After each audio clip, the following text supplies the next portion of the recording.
Article 37 of the Kenyan Constitution is so clear, and the Constitution of Kenya is supreme, and it states clearly that every Kenyan citizen has a right to peaceably demonstrate, picket, or protest, and to present petitions. Article 37 is supreme, and it allows.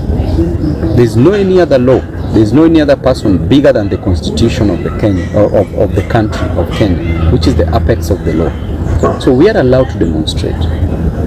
Protests will only turn violent the moment the police starts rioting, the moment the police starts firing tear gas. That is where now you get vuta ni kuvute. But otherwise, any person who goes to the streets knows what is taking them to the streets. There is no harm, there is no problem if a person goes to the street to express his or her grievances. The problems of overtaxation in the country is a genuine problem. The problem of high cost of living is a genuine problem. The problem of unemployment is a genuine problem. The problem of high cost of education is a genuine problem. The problem of corruption is a genuine problem. If Kenyans express these grievances in the streets, what's wrong with them? You don't need to kill them. You need to deal with the reason why they are going to the streets. Today on Tadok, we have none other than the Embakasi SMP, Dr. Babu Owino. Welcome, Dr. Babu Owino. Thank you very much. But yes, I running for governorship in Nairobi. That is, as a really, it's on an upbeat note. Are you running for governorship? I know it's still quite early, Mr. Magati, about the issue of contesting. I have a contract with the great people of Embakasi East Republic, a contract to change their lives, a contract to offer services, a contract to ensure that all roads within Embakasi East and those that are still bad are repaired, are constructed, a contract to ensure that my people get fresh and clean water, a contract to ensure that my people get jobs, a contract to ensure that I construct schools and renovate schools, a contract to ensure that my people go to school by giving them bursaries, and that contract is what I want to focus on still. And then at the right time, I will come out. But as I always say, that I'm so overqualified for any position in this country. I'm overqualified to be a president of the Republic of Kenya. I'm overqualified to be a governor of the great Nairobi city. I'm overqualified to be a member of parliament in Embakasi's constituency. As you can see, and you being among them, when we were talking a few minutes ago, you were advising me to go for president. So my supporters are torn in between going for president or governor. As you can clearly see, there's a lot of pressure from my supporters. Some are saying go for president, you're the only person who can beat Ruto easily. Some are saying take the governor. But at the right time, we are going to announce, we are going to tell people what we want, we are going to serve our constituents. At the right time, we will come out clearly. When it comes to Nairobi governor, there is no opponent. All the opponents who are there are unworthy, as you can clearly see. There is no any opponent to that seat. The incumbent, bure, ako chini sana. Even if he fights against himself, he'll still lose. So we are spoiled for choice. You're saying it's an unworthy opponent. Do you mean it's not offering the right services in the Nairobi County? Unworthy opponent means that these people are not qualified to take that position, to take the position for the governor of Nairobi. Unworthy opponent is an opponent who cannot serve his constituents. Unworthy opponent is an opponent who steals, defrauds money meant for services for Nairobians. That is an unworthy opponent. Or unworthy opponent is an opponent who graduated in a cyber cafe. Cyber cafe, that is where he printed his degree certificate. So his university is a cyber cafe. But he was not challenged, he was left off the hook. You know why? Because the system wanted him to be the governor. Otherwise, he ought not to have even been a member of the county assembly. He doesn't even qualify to be a member of the Nyumba Kumi. talk about your humble past, perhaps that dictate where you are heading at the moment. Yeah, I've seen you saying about growing up in your land. Perhaps briefly as we have a conversation on your way forward. You know, Magati, our past determines how our future will be. I'm a product of my past. I was motivated by poverty in Nyalenda slums, and that is why I'm here today. Because I said that in that slum, I would just go back to change the lives of those people who are there. But nobody would wish to stay in a slum, because the life there is so cruel. The life there seems unfair. And today, Magati, if you tell me that you're going without food, because I've slept without food, I know what it is to sleep hungry, and I will understand you. If you tell me that your child is not going to school for lack of fees, I've lacked fees at some point, I will understand you. If you tell me that you are sleeping in a prison or in a police cell, or you've been arrested, I know what it is to be arrested. I was arrested from when, I used to be arrested from when I was in primary school, when I was selling chana. Even at night to my KCSE biology practicals, I was arrested and I slept in the police cell, only to go the following day, to go late to school to do my exams. So I know what the slum life is. And that is why I take it upon myself as a leader to want to change the lives of those who are in the villages, the lives of those who are in the slums, the lives of the downtrodden, the lives of the forgotten in the society, the lives of the less privileged in the society. Because I'm a product of where they are.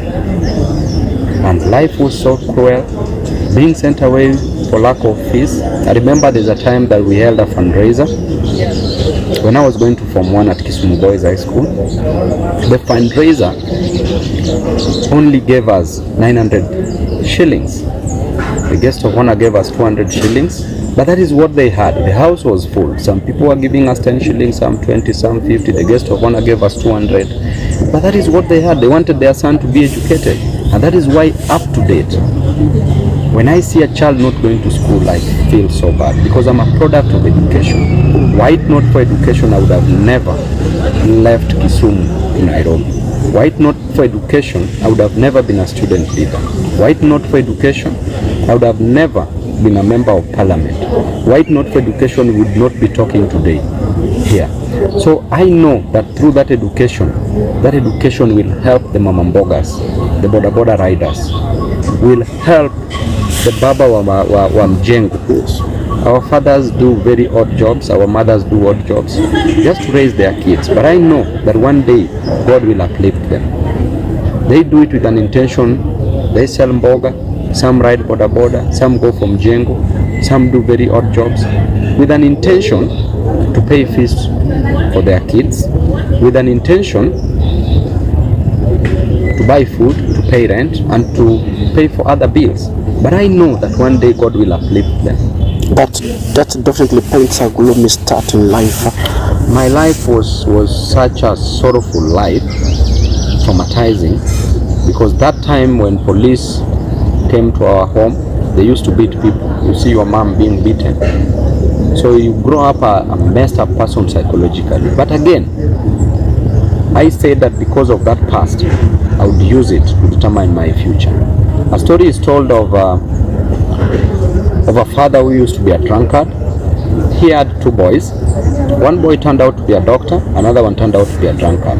When the boys were interviewed, they were asked, what happened?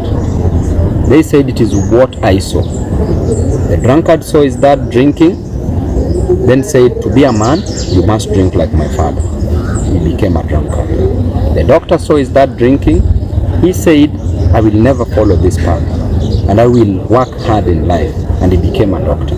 It is what we all see. I saw poverty, I saw a cruel life, I saw unfair life, but I said I want to work hard. And I worked hard to ensure that I don't be in the same state that I was in. Absolutely. And there are those in the slums that also see poverty and they say this is how we should live. Don't be comfortable. Comfort is the great enemy to success. Yes. we come to a national conversation. You are a Gen Z yourself. You have seen violent protests agitating for change. Perhaps what's your take on this? Article 37 of the Kenyan Constitution is so clear, and the Constitution of Kenya is supreme, and it states clearly that every Kenyan citizen has a right to peaceably demonstrate, picket, or protest, and to present petitions. Article 37 is supreme, and it allows. There is no any other law, there is no any other person bigger than the Constitution of the of the country of Kenya, which is the apex of the law. So we are allowed to demonstrate. Protests will only turn violent the moment the police starts rioting, the moment the police starts firing tear gas. That is where now you get vuta ni kuvute. But otherwise, any person who goes to the streets knows what is taking them to the streets. There is no harm, there is no problem if a person goes to the street to express his or her grievances. The problems of overtaxation in the country is a genuine problem. The problem of high cost of living is a genuine problem. The problem of unemployment is a genuine problem. The problem of high cost of education is a genuine problem. The problem of corruption is a genuine problem. If Kenyans express these grievances in the streets, what's wrong with them? You don't need to kill them. You need to deal with the reason why they are going to the streets. How can you perhaps, there's been a thuggery, people breaking into hospitals, perhaps, don't you think perhaps this it's not peaceful? Magati, you know what has been happening. You saw the other day the governor hired thugs, goons, to go and beat innocent Kenyans who were demonstrating peacefully. And you saw the thugs themselves confessing. There's one who was almost being killed. He was asked, who sent you? When he was nearing death, he said that he was sent by the governor of Nairobi, Sakaja.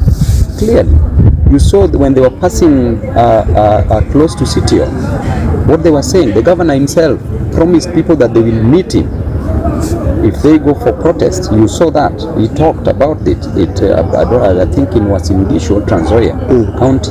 He talked about it. What does that tell you about the kind of leadership that we have? We need a nation where people can express their grievances freely. We don't need to agree all the time. Even God himself is aware. And he tells you that, my people, come, let us sit down, let us talk, let us agree. Which means that God understands that there can be disagreements. And he wants us to sit down and let us talk. But a situation where, if you want to talk to the leadership of this country, they want to punish you. Why should you be punished just because you have a problem? Why should you be punished just because you don't have a job? Why should you be punished just because you are looking for school fees? Why should you be punished just because there is high cost of living? Does it grieve you that the same protesters are also facing terrorism charges in court? That is even worse. And I addressed the DPP under Article 157, which clearly states the role of the DPP, that the DPP should act in a very independent manner to also protect public interest, okay, and also bring back public confidence. That is 157 sub-article 11, and 157 itself talks about the independence of the office of the DPP. But the DPP has ceased being an independent body, office of the DPP, to being a dependent body. The charges which are trumped up, which are limping, charges which are fictitious, charges which are neither here nor there. Why would you want to charge a person with terrorism only after the president has declared that these people are terrorists? What criteria, what is the yardstick that was used to measure, to know that this charge should be terrorism? Why would you charge Kenyans with terrorism after the president has pronounced himself? Which means that you are dependent on the executive, not independent as the office of the DPP. And we are doing more harm than gain to our nation if you are saying that Kenyans are terrorists. So this is a country full of terrorists. Why would the West come to our country? Why would tourists come to a country that is full of terrorists? If you go to the court, he's charging so many people, over 300 people have been charged with terrorism. So Kenya is a country full of terrorists, sorry. Is it a country full of terrorists as the president is expressing it? We should not punish people just for expressing their grievances. The president himself said that he needed a strong opposition. When the opposition is strong, under the doctrine of separation of powers, checks and balances, that was opined by a gentleman called Louis Montesquieu, the Baron from France in the 1940s. He talked about the doctrine of separation of powers, checks and balances. Why should we not keep the executive in check if they are running amok with the excesses of the police, with the excesses of the executive? The others will feel like you are not escalating your anger to your party boss, also in bed with the state in the context of the broad-based government. You know, I talk about the government. It is the government that is in power, the Kenya Kwanza government. The decision that is made by ODM to join government, ODM has structures. There are people who can better respond to that question. I'm not even a polling station representative within the hierarchy of ODM. I have no position in ODM, so ODM can speak for itself. There are people who can speak on behalf of ODM, but me as a leader, I was in the presidential campaign team. After elections, we were in opposition.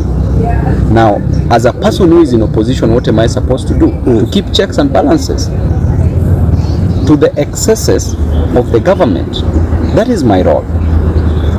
If ODM decides otherwise, then there are people to answer that. That is their decision. But the decision of Babu Owino, who is also a leader, who people lined up to elect, will also work for the people.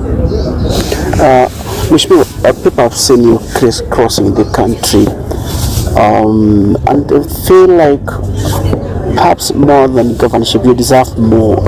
You said about running for presidency, running for governorship.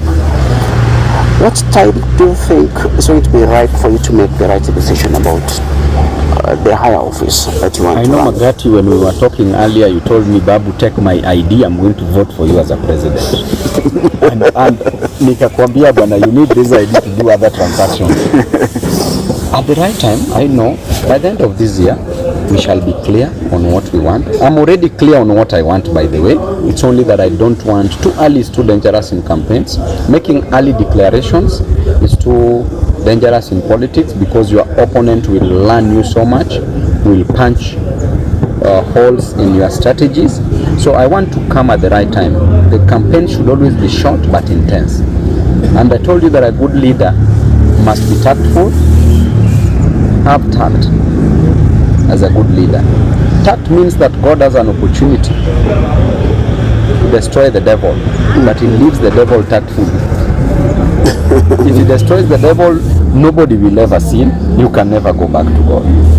That means that there's a pope who used to say that every morning when I wake up, I must grieve the devil. Okay?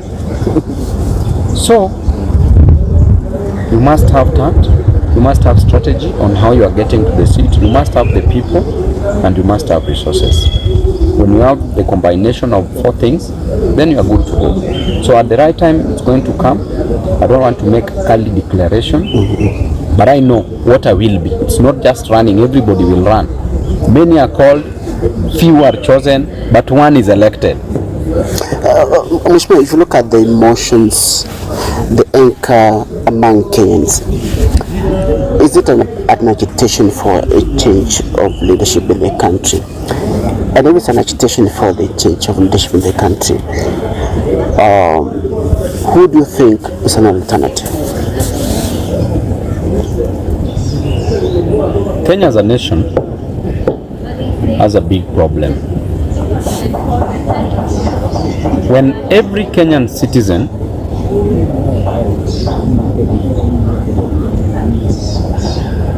presents him or herself on the voting day to cast a vote, that Kenyan is voting not for fun, not for jobs.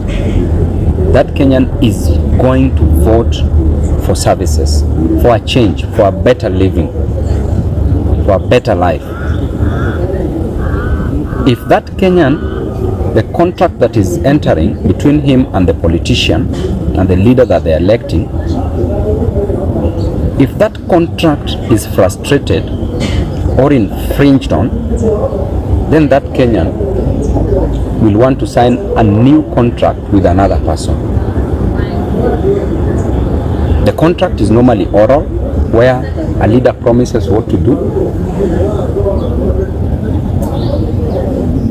Then if he or she does not meet the expectation, then that leader is always voted out.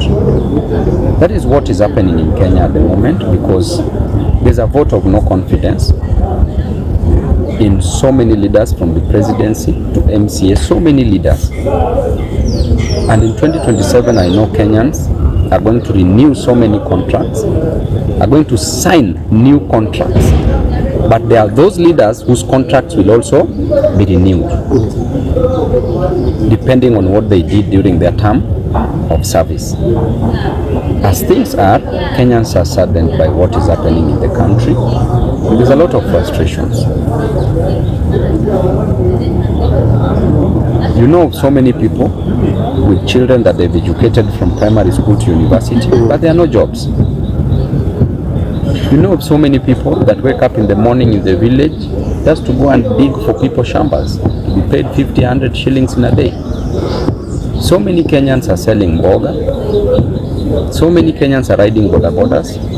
So many Kenyans are going from Jengo. So many Kenyans are going for Juakali. The cost of living is high. They can't meet all this. There are no jobs. And these leaders, when they were contesting, they promised these jobs. They promised the jobs. Kenyans are not seeing any changes. They promised proper infrastructure. There are no changes being seen. They promised better health facilities, not being seen. They promised better education and cheap education, not being seen. You as a Kenyan, what will you do? The best thing is to go there and cast your vote to a person that you think can change your life. You are of the view that we begin on a clean slate. We can demolish everything and start afresh. It is not too late.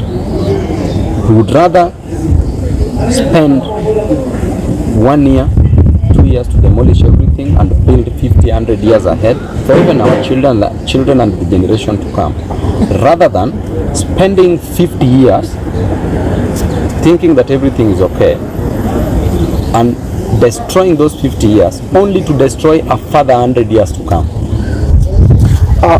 Let's come to some of the names that have been floated, perhaps that may possibly vie for presidency. Among them is Dr. Matiang'i. I remember asking your party boss about Matiang'i for presidency, and he told me Matiang'i should perhaps wait. He cannot run on the presidency just being backed by a small community. Kind of we wished it away that, what's your view? Perhaps may not be having a party position on this. What's your view? Perhaps those people feel like Matiang'i is coming on board and pro change. I think Kenyans should be treated equally. There should be nothing like a small community or a big community. Every Kenyan deserves a right to contest for any position in this country. So there's nothing, that small community is what makes the bigger nation. It's what makes a nation. Without them, there is no Kenya as a nation. Kenya as a nation is with the inclusion of all the communities, even those that people think are the least people in the community. We should not discriminate based on communities. We should judge a person by the content of their characters, by what they can deliver, by the service delivery. My only prayer is that the opposition should be united and bring one person that is going to face the government of the day. That is the only important thing that they should do. But I saw that, I read somewhere that they are working on that. So there should be a united opposition. Produce one strong candidate. And even me, I'm here. The juice is what they squeeze. None of it in the You said you have the credentials to run. Tell me what I don't have. Tell me what I don't have, Madam. As we near to wind up this conversation, do you think at the moment that you have what it takes to change Nairobi when others have failed already? That means if you decide to vie for that seat. Nairobi needs a leader, not a dealer. A leader who will take our children to school. A leader will provide jobs. A leader will construct roads. A leader will work on the drainages and roads. A leader will provide clean and sufficient supply of water. A leader will work on garbages. A leader will touch things and turn them into gold. A leader will take our children to school through bursaries and build more ECDs. A leader will properly feed Nairobians. Not a dealer who everything that he touches turns into trash, garbage. Not a dealer who is stealing from Nairobians. Not a dealer who is sending goons to attack Nairobians. Not a dealer who doesn't know what is left from right. Nairobi needs a leader. Nairobi needs a visionary leader, not a missionary leader, with a mission to destroy the lives of Kenyans, with a mission to take Nairobi nowhere, with a mission to turn Nairobi into garbage. You go everywhere, you see garbage everywhere. Everything that the governor touches turns into garbage. He even pours his mind, his brains. Sometimes back he poured his brains hapo kwa CBD, sewage. That is what you see, that is how he thinks. As a leader thinker, so he is. If I think that I should pour sewage, raw sewage and takataka, he is who you are. That is what Nairobi needs. Nairobi needs proper leadership. And it really pains me when you are elected against all odds, then you throw that opportunity in a hole. It pains me because a Nairobi governor should move from Nairobi gubernatorial seat to a president. That's true. But you're a Nairobi governor who's destroying the lives of Nairobians. You're moving from governor to nobody. Most devolved units are sinking under the weight of corruption. Are you of the view perhaps the Senate is not doing much to oversight them, to oversight the expenditure and their performance in Kenya? To be honest, I'm disappointed at the Senate. To be honest, I will speak my mind, it doesn't matter. But so many of these governors should be going home. I'm disappointed at majority of MCAs because themselves, up to now, not even the bursary for Nairobians are out. The bursaries that are supposed to be given to our kids are not out. They are quiet. Money is stolen in different counties. MCAs are quiet. They should impeach these governors. If you go to the Senate, senators are bringing them back just because they are being given some little money here and there. I'm disappointed at the Senate. I'm equally disappointed at the county assemblies. Why can't people be principled for once? Thank you, Mheshimiwa. Perhaps your last take as we wind up this interview. Perhaps the viewer is facing what can you tell the viewer perhaps at the moment as we wind up this interview? Thank you very much, Kenyans. I'm your favorite son, Babu Owino, favorite brother, Babu Owino, favorite friend, Babu Owino. And I want to tell you, Kenyans, that we have a journey that we should go together. A journey that will lead us to the city of victory, a journey that needs God, that we must put God for us to achieve anything that we want in life. And this journey, no matter how difficult it may be, no matter how hard it may be, no matter how torn it may be, We also know that it will not be a bed of roses, but I believe that if we unite, if we go together in this journey, we will make it. Never lose hope. Let us keep on fighting. The only useless person in the world is a dead person. So long as you are still living, we thank God. Just by the fact that you have that health, we thank God. And I believe that you can be anything from who you are. I believe that you can make it. Let us keep hope alive and let us fight on. For I believe that change is coming and change must come. The change is